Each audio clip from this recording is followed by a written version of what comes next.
Bem-vindos ao Palácio Palmela, um palácio que a maioria de nós conhece como Procuradoria-Geral da República, mas que até chegar aos nossos dias tem uma longa história que nós hoje vamos ficar a conhecer. Venha comigo.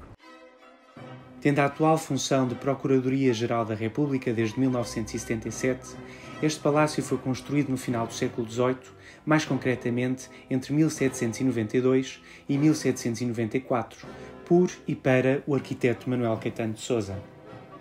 Manuel Caetano de Sousa foi um dos melhores arquitetos da segunda metade do século XVIII, estando envolvido em várias obras de relevo, como o primeiro projeto do Palácio da Ajuda, a Igreja da Graça ou a Igreja da Encarnação no Chiado.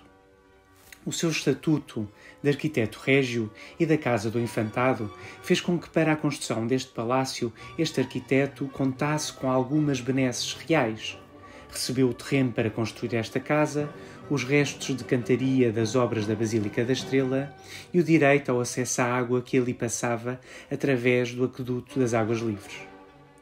Desta época resulta a estrutura principal do palácio, os 3 andares que podemos ver da rua, assim como alguns elementos decorativos interiores atribuídos aos pintores Pedro Alexandrino de Carvalho e Jean Pilman.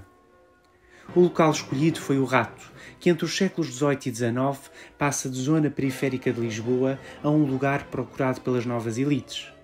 Se antes só existia o Convento das Trinas, dito do Rato, a Mãe de Água e a Real Fábrica, novos edifícios como este palácio ou os palácios dos Marqueses de Praia e Monforte são construídos. Mas é Henrique Teixeira de Sampaio, barão de Teixeira e futuro conde da Póvoa, que transforma esta residência de uma simples casa num verdadeiro palácio. Este palácio passa para as mãos deste novo proprietário em 1822, quando é adquirido em asta pública. Isto por este ter sido apreendido durante o reinado de Dom Miguel ao filho de Manuel Caetano de Sousa, pela sua associação conspiratória com Gomes Freire de Andrade. O título de Conde da Póvoa foi criado pelo rei Dom João VI em 1823 para agraciar este político português, comerciante e capitalista Henrique Teixeira de Sampaio, primeiro senhor de Sampaio e primeiro barão de Teixeira, que além de ser possuidor da então considerada maior fortuna de Portugal, foi secretário de Estado dos Negócios da Fazenda e acionista do Banco de Lisboa. Entre 1823 e 24, dão-se então obras de transformação do edifício, provavelmente sob a orientação do italiano Luigi Chiari, nomeadamente a escadaria nobre e a capela. A marcar a entrada principal do palácio temos 2 impressionantes esculturas de camels, 2 atlantes que representam a força moral e o trabalho. E por cima destas esculturas temos o brasão da família Palmela.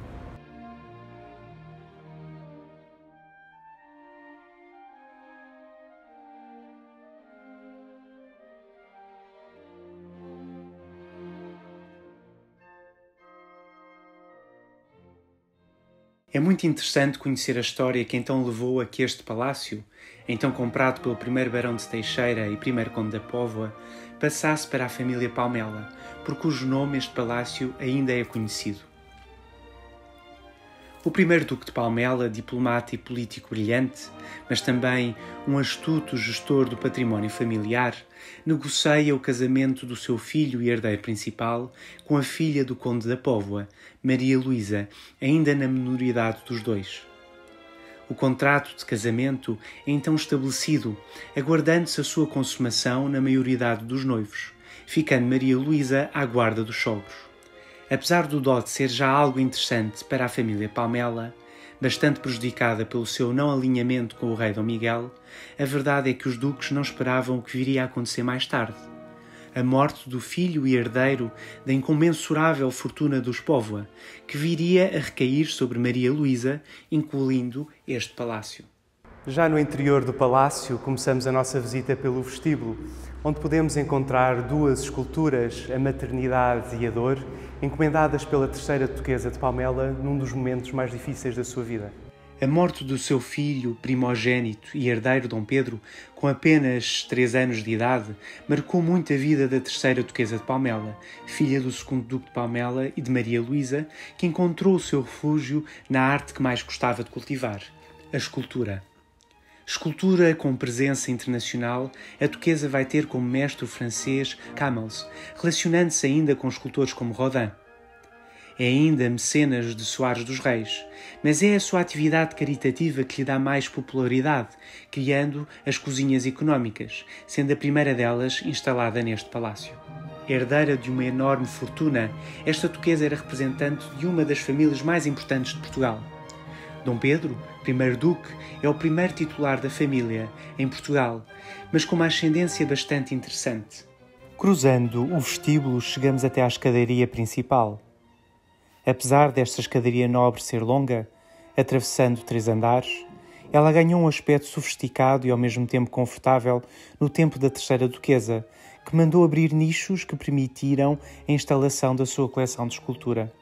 Por esta escadaria subiu a principal sociedade de Lisboa do século XIX, mas também do século XX, incluindo a família real, nomeadamente o rei Dom Luís e a rainha Dona Maria Pia, a quando do casamento da terceira duquesa. Mais tarde, em 1957, a quando da visita da rainha Isabel II a Portugal, sabemos também da sua presença neste palácio. Uma curiosidade que nós podemos encontrar na escadaria principal do palácio é uma escultura de Simões de Almeida que estava abandonada nos jardins do palácio e que foi descoberta quando das obras de 1977. Chegando ao final da escadaria, encontramos no piso nobre do palácio o coração das vivências sociais e familiares da família dos Duques de Palmela. Sendo uma casa do final do século XVIII, já encontramos uma divisão entre a área social, as salas de aparato da casa, e a área mais privada, sendo que o quarto de estado, o quarto do casal, ficaria sempre neste andar. Assim, virado para a rua, tínhamos o salão nobre, seguido pela sala da música ou baile, e por outra pequena sala de estar. Estas funções mudaram, porém, no tempo da terceira duquesa, que transformou esta ala nos seus aposentos privados, deixando apenas a sala de baile como sala de estar e receber. Entramos agora no antigo quarto da terceira duquesa de Palmela. Atualmente, o gabinete da Senhora Procuradora-Geral da República, um dos lugares mais importantes da justiça em Portugal. Neste antigo salão nobre, transformado então em quarto de dormir da terceira duquesa, podemos admirar no teto uma das pinturas decorativas mais antigas do palácio. Temos a representação de Juno a pedir a Éolo, deus do vento, que manda os seus ventos contra Enéas, pintado por Pedro Alexandrino de Carvalho, que participou na primeira campanha decorativa do palácio, ainda no tempo do arquiteto Manuel Caetano de Sousa. Pedro Alexandrino de Carvalho, conhecido em Lisboa como o pintor dos frades, uma vez que o seu trabalho foi sobretudo para encomendas religiosas, como os tetos da Igreja dos Mártires e do Loreto em Lisboa, ele também pintou vários tetos de palácios, como este e os do Palácio de Santos, em Lisboa. Passamos agora para a antiga sala de baile do palácio, uma sala decorada no tempo do primeiro barão da Póvoa, que serviu nas últimas gerações da família como a sala de estar principal do palácio. Aqui podemos contemplar uma decoração de gosto neoclássico, que nos remete para o gosto pelo grotesco e pelo estilo pompeiano. Pinturas muito semelhantes às que podemos encontrar na Quinta Alegre, na Charneca do Lumiar, no passado pertença dos Marqueses de Alegrete. No teto destacam-se representações com referências às 4 estações: primavera, verão, outono e inverno, e às artes liberais como a música e a pintura.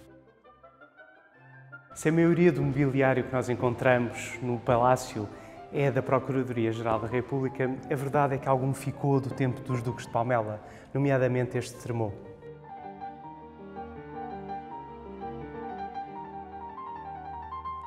Entramos agora numa outra ala do Palácio, a ala virada para o jardim, onde se encontravam os antigos quartos de dormir e as salas mais privadas do palácio.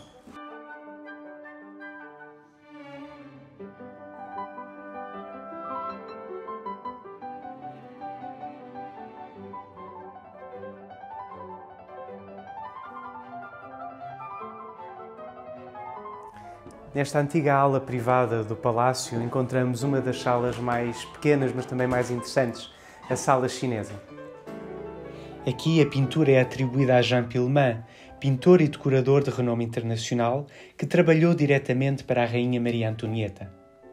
Em Londres vai publicar a sua primeira obra, curiosamente sobre o estilo de desenho chinês, e introduz na Europa o gosto pela chinoiserie, na decoração mural, que nós podemos então ver nesta salinha.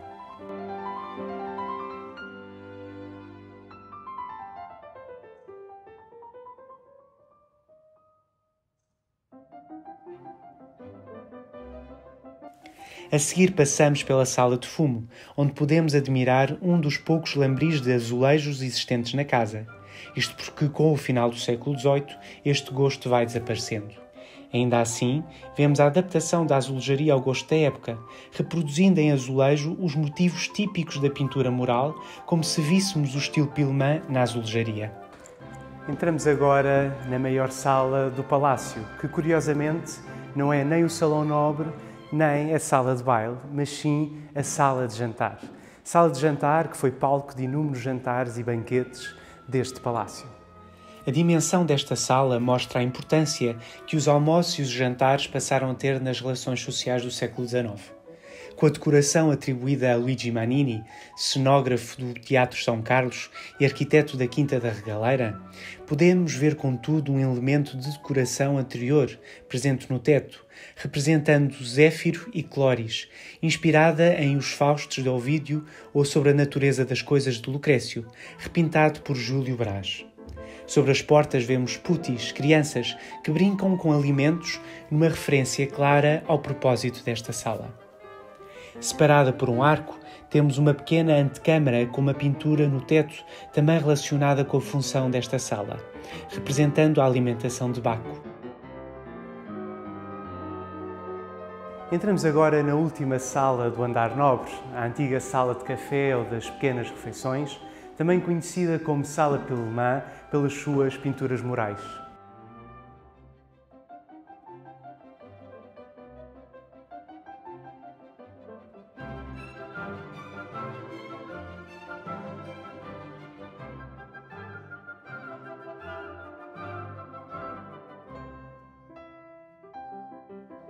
Pilman vai percorrer então várias cortes europeias, estando por 2 vezes em Portugal, sendo que a segunda é na década de 80, em que este pinta as famosas salas do Palácio de Setiais em Sintra, que recebem assim o seu nome. Foi-lhe oferecido o título de pintor régio, que ele acabaria por recusar, dedicando-se em Portugal sobretudo à decoração de palácios e à criação de uma escola de artes decorativas. Um dos aspectos interessantes deste palácio é a existência de lareiras em quase todas as suas salas, o que dava um grande conforto a esta casa, raro de se encontrar nas residências urbanas lisboetas.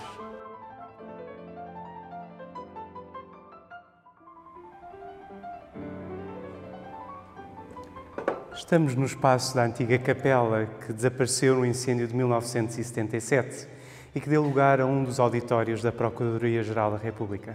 Datada do século XVIII, teria sido aqui instalada a quando das obras que acrescentaram o quarto andar a todo o conjunto, no tempo do primeiro conde da Póvoa. Vários casamentos familiares tiveram aqui lugar, como o da terceira duquesa com o filho do primeiro visconde de Lançada. O que vemos hoje é um pequeno auditório decorado pela Fundação Ricardo Espírito Santo, onde podemos encontrar os retratos de todos os antigos procuradores.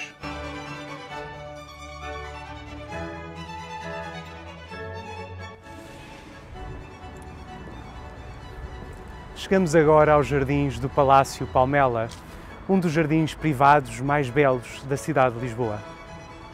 No jardim, além da área decorada por vegetação e um pequeno lago, tínhamos várias construções, como um pequeno miradouro, a Casa da Manteiga, um pombal, o ateliê de cerâmica e o famoso ateliê de escultura da terceira duquesa de Palmela.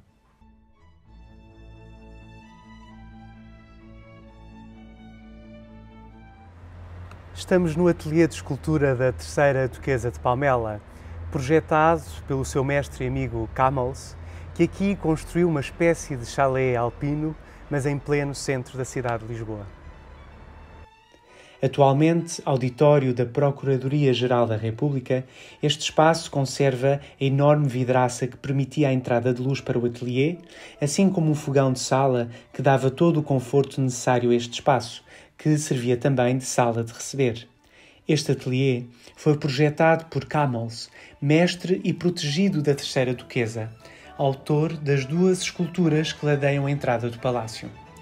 A sua obra de maior destaque é o famoso grupo escultórico da Glória, coroando o gênio e o valor, presentes no topo do Arco da Rua Augusta, em Lisboa.